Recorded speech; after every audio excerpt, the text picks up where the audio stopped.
Hello बच्चों, कैसे हो आप। आज हम देखेंगे कक्षा 8 विषय कंप्यूटर। लेसन नंबर 2 विंडोज़ का परिचय। कंप्यूटर को चलाने के लिए दो सिस्टम का उपयोग होता है। पहला है ऑपरेटिंग सिस्टम और दूसरा है सॉफ्टवेयर सिस्टम।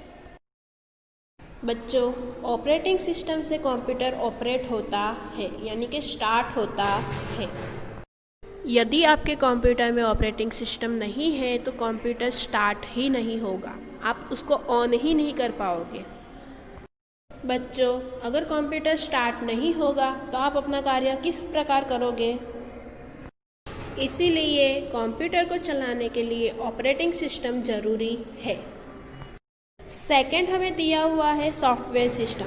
बच्चों, अगर आपका कंप्यूटर ऑन हो रहा है, यानी कि आपके कंप्यूटर में ऑपरेटिंग सिस्टम है परंतु कोई भी सॉफ्टवेयर नहीं है, ना ही तो वर्ड है, ना नोटपैड है, ना पेंट है, तो आप अपना कार्य कर पाओगे?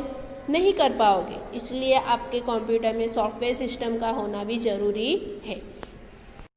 इसीलिए कहा गया है कि कंप्यूटर चलाने के लिए ऑपरेटिंग सिस्टम और सॉफ्टवेयर सिस्टम दोनों की आवश्यकता होती है। दोनों ही ज़रूरी है, ऑपरेटिंग सिस्टम और सॉफ्टवेयर सिस्टम दोनों ही ज़रूरी है। तो चलिए बच्चों, अब हम किताब में दी गई व्याख्या को समझते हैं।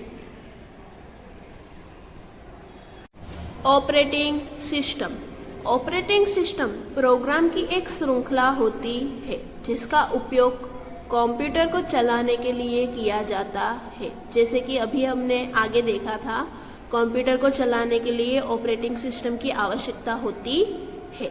ठीक है बच्चों, लेसन नंबर 1 में हमने सीपीयू के बारे में जानकारी प्राप्त की थी कि सीपीयू क्या करता है, पूरे कंप्यूटर का नियंत्रण रखता है। ठीक है, किसे कब डेटा देना है, कब उस डेटा को स्टोर करना है, वह सारे काम, वह सारे कार्य सीपीयू करता है। पर क्या सीपीयू जानता है कि उसे यह कार्य कब करना है, कैसे करना है? नहीं जानता। कंप्यूटर के अंदर कुछ विशिष्ट प्रोग्राम होते हैं जिसकी सहायता से सीपीयू यह सारे कार्य करता है। ठीक है, वह भी एक ऑपरेटिंग सिस्टम का पार्ट होता है। ठीक है, ऑपरेटिंग सिस्टम कंप्यूटर को उन सभी कार्यों को करने की अनुमति देता है जिसे आप करना चाहते हो। ठीक है, वह डेटा स्टोर भी करता है, उसे मेमोरी से पुनः प्राप्त भी करता है। वह सारी प्रक्रिया जो सीपीयू करती है उसको ऑपरेटिंग सिस्टम मदद करता है। ठीक है, यानी आप कह सकते हो कि ऑपरेटिंग सिस्टम जो है वो कंप्यूटर को संगठित तथा उस पर नियंत्रण रखता है। और याद रखने के लिए आप इतना याद रखिए कि कंप्यूटर को चलाने के लिए ऑपरेटिंग सिस्टम आवश्यक है। कंप्यूटर को चलाने के लिए ऑपरेटिंग सिस्टम की ज़रूरत होती है। आपको पता हो तो जब आप कंप्यूटर स्टार्ट करते हो तब विंडोज़ लिखा हुआ होता है, विंडोज़ 7। ठीक है, तो विंडोज़ जो है वो ऑपरेटिंग सिस्टम है। हमारा नेक्स्ट टॉपिक है यूज़र इंटरफेस। बच्चों, यूज़र इंटरफेस किसे कहते हैं? हार्डवेयर और सॉफ्टवेयर। ठीक है, हार्डवेयर और सॉफ्टवेयर की मदद से हम कंप्यूटर से जो बातचीत करते हैं, यानी कि जो हम संवाद करते हैं, कंप्यूटर के अंदर हम डेटा लिखते हैं, फिर हमें वो आउटपुट देता है, तो यह जो प्रक्रिया होती है उसे यूज़र इंटरफेस कहते हैं। यूज़र इंटरफेस के दो प्रकार है, एक होता है कमांड लाइन इंटरफेस और दूसरा होता है graphical user interface. Command line interface उसे CLI भी कहते हैं। बच्चों, कमांड लाइन इंटरफेस में क्या होता है, आपको कंप्यूटर को अनुदेश देना है। ठीक है, उसको कुछ भी बताना है तो आपको क्या करना पड़ेगा, टाइप करना पड़ेगा, यानी कि टेक्स्ट लिखने पड़ेंगे। जो हम लिखते हैं वर्ड, नोटपैड, ये सारे जो होते हैं वो कमांड लाइन इंटरफेस के सॉफ्टवेयर है, हम ऐसा कह सकते हैं। सेकंड दिया हुआ है ग्राफिकल यूज़र इंटरफेस, जिसे GUI कहा जाता है। ग्राफिकल यूज़र इंटरफेस में पिक्चर अथवा ग्राफिक्स का उपयोग किया जाता है, जिस पर माउस द्वारा क्लिक करके आप कंप्यूटर को अनुदेश दे सकते हो। बच्चों, हमारा नेक्स्ट टॉपिक है डेस्कटॉप। डेस्कटॉप किसे कहते हैं बच्चों? कंप्यूटर की जो मुख्य स्क्रीन होती है उसे डेस्कटॉप कहते हैं, जो आप यहाँ पर देख सकते हो। उसके बाद नेक्स्ट हमें दिया हुआ है आइकॉन। आइकॉन किसे कहते हैं बच्चों? डेस्कटॉप पर जो छोटे छोटे चित्र दिखाई देते हैं उसे आइकॉन कहते हैं। नेक्स्ट हमें दिया हुआ है टास्क बार। बच्चों, टास्क बार किसे कहेंगे हम? टास्क बार डेस्कटॉप के तल में एक जो पट्टी दिखाई देती है बार, उसे टास्क बार कहा जाता है। यानी कि आप कह सकते हो नीचे डेस्कटॉप पर आपको जो एक आड़ी पट्टी दिखाई देती है उसे टास्क बार कहा जाता है। टास्क बार में बाई ओर कोने में स्टार्ट बटन होती है और दाहिनी ओर क्या होता है? नोटिफिकेशन एरिया होता है। यहाँ हमें एक और शब्द दिया हुआ है बूट, यानी कि बूटिंग। बूटिंग किसे कहते हैं? जब हम कंप्यूटर स्टार्ट करते हैं उस वक्त रोम, ठीक है, रोम सीपीयू को ऑपरेशन शुरू करने का अनुदेश भेजता है। उस प्रक्रिया को बूटिंग प्रक्रिया कहते हैं। बच्चों, हमारा नेक्स्ट टॉपिक है विंडोज़ में माउस का उपयोग। आज हम विंडोज़ ऑपरेटिंग सिस्टम में माउस का उपयोग किस प्रकार करते हैं उसके बारे में जानकारी प्राप्त करेंगे। विंडोज़ ऑपरेटिंग सिस्टम के लिए माउस एक महत्वपूर्ण इनपुट डिवाइस है, ठीक है। इसका उपयोग मेनू, टूल्स या कमांड, आइकॉन या बटन, प्रोग्राम, फाइल, फोल्डर इत्यादि सिलेक्ट करने के लिए यानी कि चुनने के लिए होता है। माउस एक छोटी सी आदान युक्ति है। आदान यानी कि उससे हमें प्राप्त होता है, ठीक है। आदान युक्ति, युक्ति यानी डिवाइस आप कह सकते हो। माउस पर 2 या 3 बटन होते हैं, ठीक है। आप यहाँ पे चित्र में भी देख सकते हो 2 या 3 बटन होते हैं, बाया बटन, दाहिना बटन और बीच में, ठीक है, बीच में भी बटन होती है, इसलिए 3 बटन हम कहते हैं।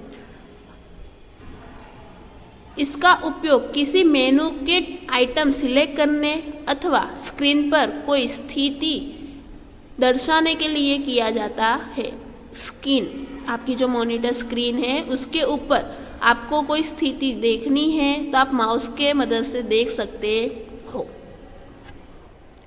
बच्चों, जब आप माउस को माउस पैड पर रखकर सरकाते हो तब स्क्रीन पर, मॉनिटर की स्क्रीन पर आपको एक छोटा सा एरो, तीर दिखाई देता है। उस एरो को माउस पॉइंटर कहा जाता है, ठीक है। उसके बाद जब आप माउस की बटन दबाते हो तब आपको एक ध्वनि सुनाई देती है। उस ध्वनि को हम क्लिक ऐसा कहते हैं और माउस की बटन दबाने की जो क्रिया होती है उसे क्लिकिंग कहते हैं, ठीक है। क्लिक करना यानी कि पसंद करना। आगे हमें यहाँ पर दिया हुआ है पॉइंटिंग, कि पॉइंटिंग किसे कहते हैं? किसी आइकॉन अथवा टूल के ऊपर माउस को रखना, उसे क्या कहते हैं? पॉइंटिंग, यानी कि पसंद करना, उसको पसंद करना, ठीक है, उसकी तरफ पॉइंट करना। नेक्स्ट दिया हुआ है क्लिक, जो अभी हमने देखा। माउस बटन दबाकर तुरंत छोड़ने की क्रिया को क्लिक करना कहते हैं। बटन को दबाया, सिलेक्ट किया और फिर छोड़ दिया, ठीक है, उसे क्या कहते हैं? क्लिक करना। नेक्स्ट दिया हुआ है बाया क्लिक। बाया क्लिक, माउस का बाया क्लिक करना, ठीक है, बाई ओर की जो बटन होती है उसे दबाना। बाया माने लेफ्ट क्लिक, ठीक है। और आपको पता हो तो ज़्यादातर हम लेफ्ट क्लिक जो होती है वो ही करते हैं, उसका इस्तेमाल करते हैं। ज़्यादातर माउस में लेफ्ट क्लिक का ही इस्तेमाल होता है। नेक्स्ट दिया हुआ है राइट क्लिक। राइट क्लिक यानी माउस का बाया बटन क्लिक करना। यहाँ पे मिस्टेक है, बाया लिखा हुआ है, बाया नहीं आएगा, दाहिना आएगा, ठीक है। नेक्स्ट दिया हुआ है डबल क्लिक। किसी को किसी भी आइटम या कोई भी आप सॉफ्टवेयर ओपन करना चाहते हो तो उसके ऊपर आप डबल क्लिक करोगे तो वो क्या होता है, तुरंत खुल जाता है। ठीक है, यानी कि आप डबल क्लिक किसे कहेंगे, 2 बार क्लिक करना, माउस की बटन को 2 बार दबाना। ठीक है, उसे डबल क्लिक कहते हैं। लास्ट में हमें यहाँ पे दिया हुआ है ड्रैग करना, यानी कि बटन को, माउस की बटन को दबाकर रखना और फिर सरकाना, उसे ड्रैग करना कहते हैं। तुरंत नहीं छोड़ना। ठीक है, माउस की बटन को दबाकर खिसकाना, उसे ड्रैग करना कहते हैं। उसके बाद यहाँ पर हमें कुछ बटन दी गई है जो हम विंडोज़ के कोई भी सॉफ्टवेयर में देखते हैं। जैसे कि पहला होता है मिनिमाइज। ठीक है, मिनिमाइज से क्या होता है, विंडो मिनिमाइज हो जाता है, यानी कि बंद हो जाता है, आपको डेस्कटॉप पर वो विंडो नहीं दिखाई देगी। उसके बाद दिया हुआ है मैक्सिमाइज। मैक्सिमाइज में क्या होगा, आपकी विंडो जो आपने सॉफ्टवेयर ओपन किया है, जैसे कि नोटपैड है या पेंट है, तो वो अगर छोटा है तो वो बड़ी स्क्रीन हो जाएगी। ठीक है, उसके बाद तीसरे नंबर पर दिया हुआ है रिस्टोर डाउन, यानी कि विंडो को फिर से छोटा करना। विंडो यानी कि सॉफ्टवेयर की विंडो। ठीक है, आपका ऑपरेटिंग सिस्टम नहीं। विंडो किसे कहते हैं, आपका जो कोई भी सॉफ्टवेयर है, ठीक है, उसको आप ओपन करते हो तो उसे भी विंडोज़ ही कहते हैं, विंडो। ठीक है, नेक्स्ट हमें दिया हुआ है क्लोज यानी कि विंडो को बंद करना। हम कोई भी सॉफ्टवेयर में से बाहर निकलते हैं तो हम क्या करते हैं, क्लोज बटन करते हैं। ठीक है, यानी कि विंडो को हम बंद करते हैं। उसके बाद यहाँ पे दिया हुआ है विंडो एक्सप्लोरर। विंडो एक्सप्लोरर क्या करता है, एक बटन पर क्लिक करके खुले और डॉक्यूमेंट अथवा लाइब्रेरी हम देख सकते हैं। यानी कि इस आइकॉन पर अगर आप क्लिक करोगे तो क्या होगा, आप अपने कंप्यूटर में जो भी डॉक्यूमेंट रखे हुए हैं वो आप देख सकते हो। बच्चों, यहाँ पर हमें दिया हुआ है याद रखो, जिसमें हमें लाइब्रेरी के बारे में दिया हुआ है। पहला दिया हुआ है डॉक्यूमेंट लाइब्रेरी। अब डॉक्यूमेंट लाइब्रेरी में आपको क्या मिलेगा, डॉक्यूमेंट लाइब्रेरी में आपके कंप्यूटर में जो भी नोटपैड की फाइल्स है, यानी कि जो भी आपने नोटपैड में लिखा हुआ होगा वो वाली फाइल, वर्डपैड की फाइल, ठीक है, एक्सेल की फाइल, प्रेजेंटेशन की फाइल, ये सारी जो फाइल है वो आपके कहाँ होगी, डॉक्यूमेंट लाइब्रेरी में स्टोर होगी।